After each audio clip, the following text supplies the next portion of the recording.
Hi hello friends, ఈరోజు నేను మీకు మటన్ పాయ ఎలా తయారు చేయాలో చూపిస్తాను. ఫస్ట్ మనం ఇక్కడ స్టవ్ మీద కుక్కర్ పెట్టుకొని అందులో కొద్దిగా ఆయిల్ వేసుకొని ఇలా సన్నగా కట్ చేసుకున్న ఆనియన్స్ వేసుకొని ఒక్క నిమిషం ఫ్రై అయిన తర్వాత కొద్దిగా పసుపు, ఫ్రెష్గా దంచుకున్న అల్లం వెల్లిపాయ పేస్ట్ వేసి అది కూడా ఒక నిమిషం పాటు ఫ్రై అయినాక మనం మంచిగా నీట్గా కడిగి పెట్టుకున్న ఈ మటన్ పాయ కూడా వేసి ఒక నిమిషం పాటు ఫ్రై అయిన తర్వాత ఒక టమాటో, కొంచెం ఉప్పు, కారము అన్నీ వేసుకొని ఒక నిమిషం తర్వాత తగినన్ని నీళ్లు పోసేసుకొని కుక్కర్ మూత పెట్టుకొని ఒక 10 విజిల్లు పెట్టుకుంటే మనకి ఇలా మంచిగా ఉడికిపోతుంది.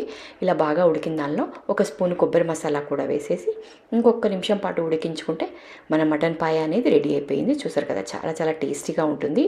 ఈ కొబ్బరి మసాలా ఎలా తయారు చేయాలి అన్నది అన్నీ కంప్లీట్గా డీటెయిల్డ్ వీడియో నేను లాంగ్ వీడియోలో చెప్పించానండి. సో మీరు దయచేసి లాంగ్ వీడియో కూడా చూడండి, కింద లింక్ ఇస్తాను.